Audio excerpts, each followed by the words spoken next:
Bismillahirrahmanirrahim. Dear students, today we are discussing very important group which is known as quotient group or factor group.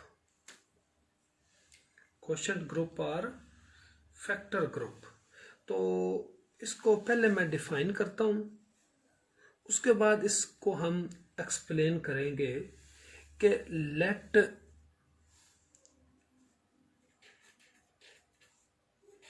G be a group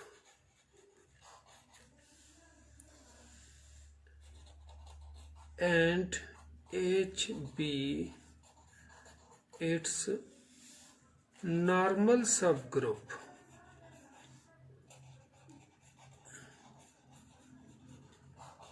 H कैसा होना चाहिए? Normal, आम नहीं। Normal कौन सा होता है? आपको प्रीवियस लेक्चर मेरे देखने होंगे कि नॉर्मल वो होता है जिसका लेफ्ट और राइट कोसेट बराबर हो, या कंजुगेसी क्लासेस जी की सारी कंजुगेसी क्लासेस n में हो, या नॉर्मलाइजर ऑफ एच इन जी वो पूरा जी हो, तो वो नॉर्मल सब ग्रुप होता है। तो ये फैक्टर, ये क्वोशंट ग्रुप, ये नॉर्मल से बनता है। इसको डिनोट यूं करेंगे जी ओवर एच या जी बाई एच, इसको क्यू भी लिख सकते हैं। लेकिन ये कैसा ग्रुप है कि ए H such that a belongs to G, यानी ए जी से एलिमेंट लें जो ए से मल्टीप्लाई, तो ए एच क्या होता है? कोसेट। एच लेफ्ट कोसेट है, एच ए क्या है? ये राइट कोसेट है, राइट कोसेट। मैं फिर क्लियर करता जाऊं कि क्वोशंट ग्रुप या फैक्टर ग्रुप में सारे के सारे जो एलिमेंट्स हैं वो कोसेट्स हैं, लेफ्ट कोसेट्स या राइट कोसेट्स। समझ आई ना? जी ओवर एच का ये मतलब हरगज नहीं है कि जी इज डिवाइडेड बाई एच तो कोई रिजल्ट आएगा, नेवर। जी बाई एच को क्वोशंट ग्रुप या फैक्टर ग्रुप, यानी जी के एलिमेंट्स जिनका एच के साथ मल्टीप्लाई ए एच बनते जाए, यानी कोसेट्स बनते जाए। और कोसेट्स को मल्टीप्लाई कैसे करना है? यानी ये फैक्टर के एलिमेंट्स सारे क्या हैं? कोसेट्स हैं। तो इनको मल्टीप्लाई कैसे करना है कि आप दो कोसेट्स ले लें, फर्क करके ए एच बी एच। अब ए एच बी एच ये दोनों जी ओवर एच के एलिमेंट्स हैं क्योंकि इसमें सारे कोसेट्स हैं। Belongs to G over H ले लें या बिलोंग्स टू क्यू ले लें, तो इनकी जो कोसेट मल्टीप्लिकेशन है A H multiplied by B H, यानी ये मल्टीप्लाई उस सूरत में करना है कि अगर G be group under multiply, अगर अंडर एडिशन है तो यहाँ पे फिर प्लस आएगा। तो इनको मल्टीपल आपने यूं करना है कि ये हो जाएगा ए बी एच। क्या होगा जी? ए बी एच। तो यूं मतलब एक और तरीके से भी हम कैसे, यही तरीका, लेकिन मैं दूसरी वर्डिंग में लिख सकता हूं कि the set of all left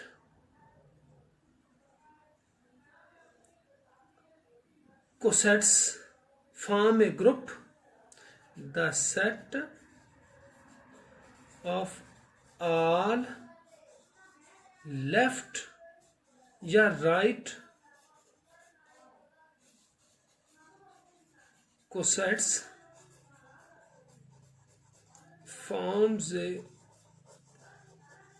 group and it is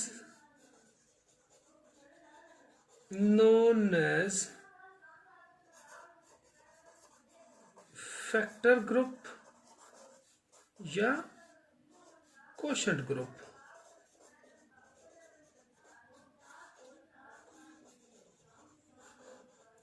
मैंने ये लिख दिया कि यानी इसमें क्वोशंट या फैक्टर का डिवीजन मतलब नहीं है, उसमें कोसेट्स हैं और ये होता ग्रुप है। ये आगे थोड़ी देर के बाद हमने इसको एक थ्योरम की शक्ल में, यानी ये all cosets of a group of a normal subgroup in a group form a group, यानी कोसेट्स, जैसे ये सारे कोसेट्स हैं, ये ग्रुप बनाते हैं। इनको अभी हम प्रूव करेंगे। प्रूव करने से पहले मैं आपको कुछ ज़रूरी चीज़ें बताना चाहता हूँ। आपको पता होना चाहिए कि एच डॉट एच यानी एच स्क्वायर, ये एच स्क्वायर नहीं होता, ये एच ही होता है। अब ये आपको थोड़ा सा मैं एक्सप्लेन कर देता हूँ कि फ़र्ज़ कर लेते हैं कि एच है आपका plus minus one plus minus iota, चले यही ले लेते हैं। तो इसको आप ऐसे भी तो लिख सकते हैं 1 माइनस 1 फिर अयोटा फिर माइनस योटा, ये आपका एच हो गया। अब एच को एच से मल्टीप्लाई करते हैं, 1 माइनस 1 अयोटा और माइनस योटा, किससे मल्टी 1 माइनस 1 योटा और माइनस योटा। अब मैं मल्टीप्लाई कर 1 सभी से मल्टीप्लाई हो तो 1 बन गया, माइनस 1 बन गया, फिर इससे मल्टीप्लाई हो गया अयोटा बन गया, इससे मल्टीप्लाई माइनस योटा। अब माइनस 1 इससे मल्टीप्लाई हुआ तो माइनस 1 ये आ गया, इससे हुआ प्लस 1 ये लिखा हुआ है, इससे मल्टीप्लाई इस माइनस 1 को इससे किया माइनस योटा ये आ गया, इससे किया तो प्लस योटा ये आ गया। यानी अब माइनस ये सारे मल्टीप्लाई करेंगे तो वो वही एच ही बन गया। तो इसका मतलब एच डॉट एच या एच स्क्वायर क्या लिखना है, एच। तो ये भी आपको क्लियर होगा कि आपके जहन में होगा कि H into H H square था तो आपने एच क्यों लिखा, तो ये एच ही होता है। एक और एग्जांपल चले ले लेते हैं कि जी आपका को ग्रुप है 1 ओमेगा और ओमेगा स्क्वायर। यहाँ पे ज़रा देखें जी डॉट जी 1 ओमेगा और ओमेगा स्क्वायर, इसको फिर 1 ओमेगा और ओमेगा स्क्वायर से ज़रा मल्टीप्लाई करते हैं। 1 से किया तो ये 1 ओमेगा और ओमेगा स्क्वायर आ गया। अब ओमेगा से किया तो ओमेगा ओमेगा स्क्वायर और ओमेगा की पावर 3 हो गया। ओमेगा की पावर 3 आपको पता है 1 है। फिर आप ओमेगा स्क्वायर से कह रहे हैं तो ये हो गया ओमेगा स्क्वायर, ये लिखा हुआ है। इससे किया ओमेगा की पावर 3 वो 1 हो गया। ओमेगा इससे मल्टीप्लाई ओमेगा की पावर 4 और ओमेगा की पावर 4 आपको पता है ओमेगा था, तो ये फिर क्या आ गया जी ही आ गया। तो अब आपको ये पता चल जाना चाहिए कि जी डॉट जी यानी जी स्क्वायर वो भी जी होता है। एक मैं आपको आखिरी चीज और भी बता देना चाहता हूं कि if G is a group then पूरे ग्रुप का जो इनवर्स है वो क्या होगा, वो भी जी होगा। क्या होगा, यानी हर एलिमेंट का इनवर्स लिखना है जी इनवर्स में। तो चूंकि ये ग्रुप है इसमें हर एलिमेंट का इनवर्स भी मौजूद है, तो पूरे मतलब आप सारे एलिमेंट के इनवर्सेस में लिख रहे तो वो जी इनवर्स हो जाएगा, तो वो फिर ओरिजिनल ही ग्रुप बन जाएगा। तो जी इनवर्स जी क्या होता है, वो भी एक ग्रुप होता है। वो जी के ही बराबर होता है, जैसे जी स्क्वायर जी और जी इनवर्स भी जी होगा। तो ये आपका क्लियर हो गया। अब हम एक इम्पोर्टेंट रिजल्ट की तरफ जाते हैं। अच्छा, मैं एक और चीज आपको बताता हूं कि अगर आपका एक एलिमेंट है H A, if A belongs to H then A H किसके बराबर होगा, फिर इस सूरत में ए एच के ही बराबर होगा। अगर एलिमेंट एच में अंदर ही है तो उससे मल्टीप्लाई करेंगे वो सेम आएगा एच। अब मैं आपको इसकी एक एग्जांपल पहले दे लूं कि फर्ज करते हैं कि एच है कि जी आपका ग्रुप है, यानी plus minus 1 plus minus iota plus minus यानी योटा नहीं आई प्लस माइनस जे और प्लस माइनस के, और एच है आपका प्लस माइनस 1 और प्लस माइनस आई। अब आई एच में है तो आई एच जरा देखते हैं क्या आता है, आई प्लस माइनस 1 प्लस माइनस आई। तो आई को प्लस माइनस 1 से किया तो प्लस माइनस आई आ गया, और आई को आई से किया तो प्लस माइनस आई स्क्वायर माइनस 1 और माइनस आई स्क्वायर प्लस 1, तो ये प्लस माइनस 1 हो गया। तो यानी ये सेम एच ही आया। लेकिन अगर जे एच में नहीं है, अब जे एच क्या आएगा, जे प्लस माइनस वन और प्लस माइनस आई, ये पहले भी मैंने आपको बताया, ये प्लस माइनस जे हो गया और प्लस माइनस जे आई होता है के, तो ये प्लस माइनस के, ये एच के बराबर नहीं आया। अच्छा, तो अगर आप के से मल्टीप्लाई करेंगे तो वो भी यही आएगा, जे एच इक्वल टू के एच। तो दूसरा मतलब ये कि अगर ये ग्रुप है, ये उसमें नॉर्मल है, तो इसके कोफैक्टर्स कोसेट्स दो ही हुए, एक तो हर अपने आप को होता है यानी एच हुआ, और दूसरा आई एच हुआ, जे आई एच नहीं सॉरी जे एच हुआ, तो जे एच या के एच एक ही हुआ। तो ये क्या है ग्रुप, ये क्या है, उसका नॉर्मल ग्रुप है। नॉर्मल के ये दो ही कोसेट्स हैं, तो कोसेट्स का जो डेफिनेशन फैक्टर की क्या है कि G over H, a belongs to a H such that a belongs to G. तो यहां पे आएगा इस एग्जांपल में एक तो एच आएगा और दूसरा जे एच आएगा, ये दो ही हैं। तो अगर ये क्वाटर्नियर ग्रुप है, उसमें एच नॉर्मल है, एच यानी ये आपका एच है, तो उसका फैक्टर ग्रुप ये बनेगा। अगर आप इसको प्रूव कर सकते हैं, एच और जे एच इनको मल्टीप्लाई करेंगे ना, या केलेस टेबल बना लें, तो ये एक ग्रुप बनता है। तो ये क्या है, इसका फैक्टर ग्रुप है या क्वोशंट ग्रुप है जी का, डिटरमिन्ड बाय एच। अब हम एक क्वेश्चन या थ्योरम प्रूव करने लगे हैं। थ्योरम हमारा ये है या क्वेश्चन है कि G be a group and H be a normal group, let G be a group and H be normal group या subgroup in G, then G over H, यानी ये फैक्टर ग्रुप है, से Q से भी लिख सकते हैं। ये क्या डेफिनेशन है कि A H such that A belongs to G is a group under किसके तहत के A H B H, A H multiplied यानी वो ए बी एच, यानी इस तरह की जो मल्टीप्लिकेशन यानी या कंपोजिशन या जो भी आप multiplication, such type of multiplication के तहत ये factor group defined by this is a group. इसको आपने प्रूव करना है कि क्या ये ग्रुप है या नहीं है।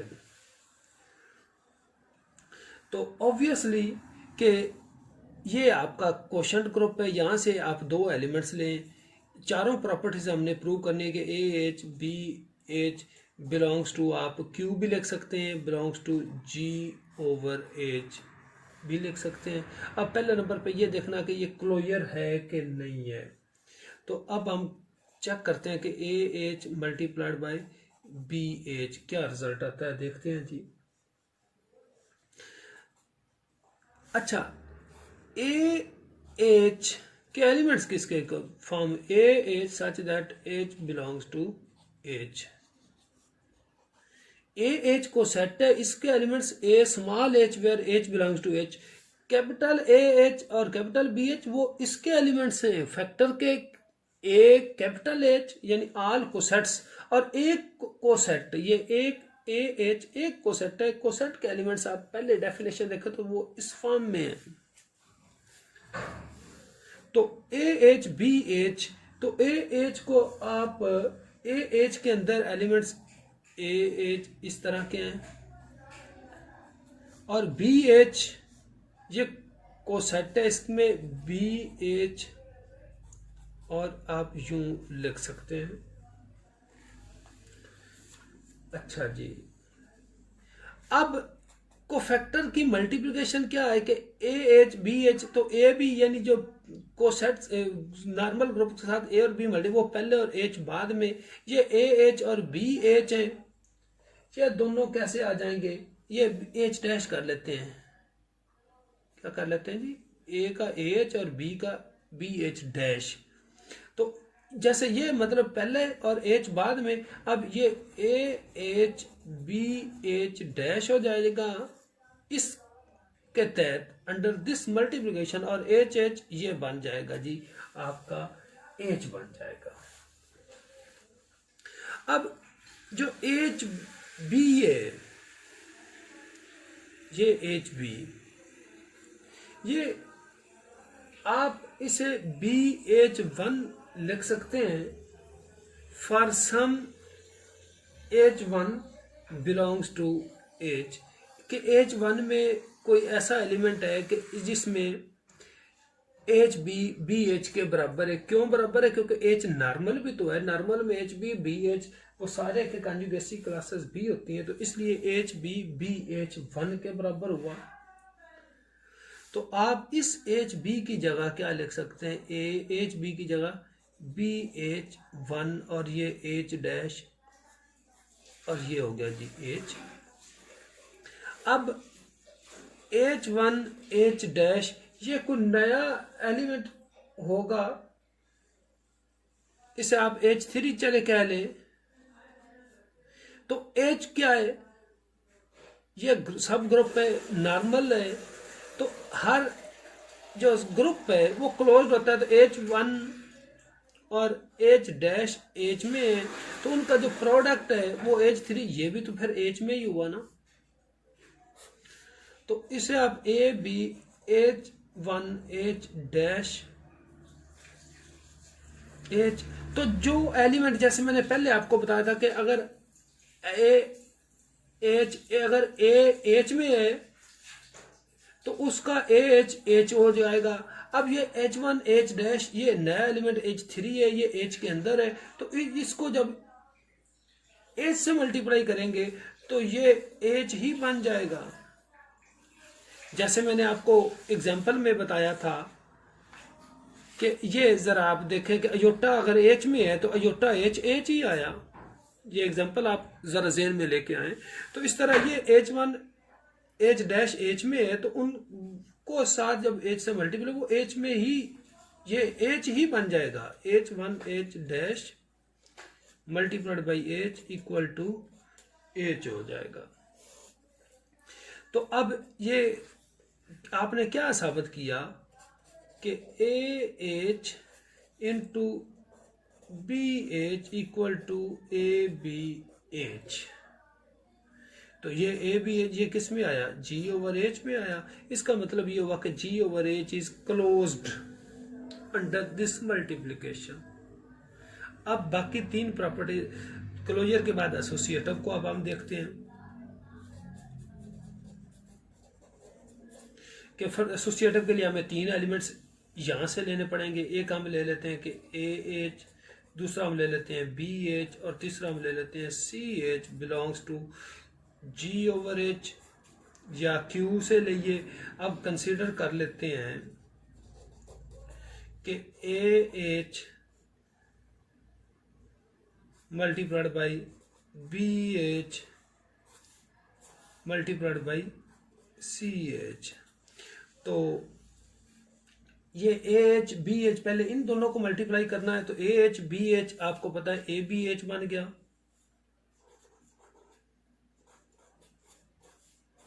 और ये सी एच साइड पे है। अब ये समझो कि एक एलिमेंट है एक्स एच और ये वाई एच है, तो X H Y H X Y H हो गया, तो ये बन गया ए बी सी और ये बन गया जी एच बन गया। आप ए को अलग कर लें और बी सी यूं भी लिख सकते हैं क्योंकि एलिमेंट्स आपस में एसोसिएटिव होते हैं। ए बी सी चूंकि जी में है तो जी ग्रुप है, तो लिहाजा इनके ऊपर एसोसिएटिव प्रॉपर्टी लग सकती है। आप इसको फर्दर यूं लिख सकते हैं कि इसको मतलब जैसे ए बी एच है तो इसे A H into B H लिख सकते हैं, तो इसको भी आप ऐसे लिख सकते हैं ए एच और बी सी एच। अब ए एच आपका हो गया जी पहले, और उसके बाद ये बी सी एच को फिर बी एच और सी एच आप यूं लिख सकते हैं। तो ये एसोसिएटिव मेरा ख्याल है यहाँ पे प्रूव हो गया है कि एच बी एच पहले सी एच बाद में था, यहाँ पे एच पहले हो गया और बी सी एच बाद में हो गया। तो ये क्या हो गया जी, जी ओवर एच से आपने 3 एलिमेंट दिए, एसोसिएटिव यहाँ पे प्रूव हो गया। अब फर्दर देखते हैं हम कि आइडेंटिटी क्या है। हम आपको ये पता है कि E belongs to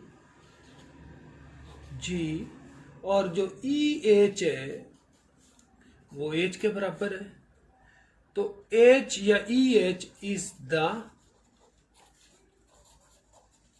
identity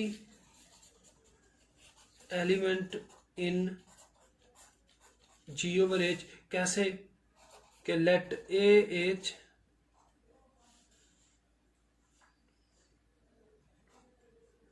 belongs to G over H, then AH multiplied by EH, ये बन जाएगा AEH, और AE आपको पता है A होता है, तो ये AH हो गया। तो ये EH या H आपके क्या हुई, आइडेंटिटी प्रूव होगी। अब फर्दर लास्टली रह गया जी आपका inverse for each AH in factor group G, there exist A inverse H, क्योंकि G में A भी है, G में A इनवर्स भी तो है, तो A इनवर्स H भी तो एक क्वेश्चन हुआ। ये भी इसमें यकीनन होगा, सच दैट चेक कर लेते हैं कि AH multiplied by A inverse H ये किसके इक्वल हुआ। वो ये A समझ लो, इसको आप B समझ ले, तो ये A इनवर्स H ये बन गया जी EH, और आपको पता ये H है, EH या H ये आइडेंटिटी हो गया। तो AH और A इनवर्स H किसके इक्वल है, H से मुराद यहाँ पे H आइडेंटिटी है। तो इसका मतलब ये हुआ कि इसका ये इनवर्स है, यानी AH का जो इनवर्स है क्या हुआ, A inverse H।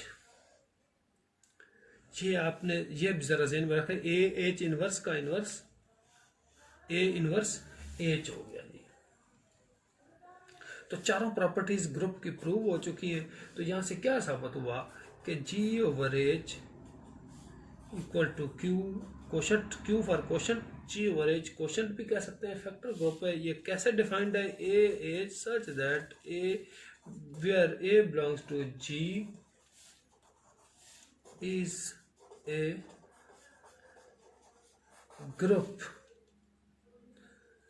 Under multiplication defined as under this operation के AH multiplied by BH equal to ABH। मेरा ख्याल आपको समझ इजीली आ चुकी होनी है कि ये एक ग्रुप है। फर्दर इसकी प्रॉपर्टीज हम नेक्स्ट लेक्चर में देखेंगे। Thank you ji.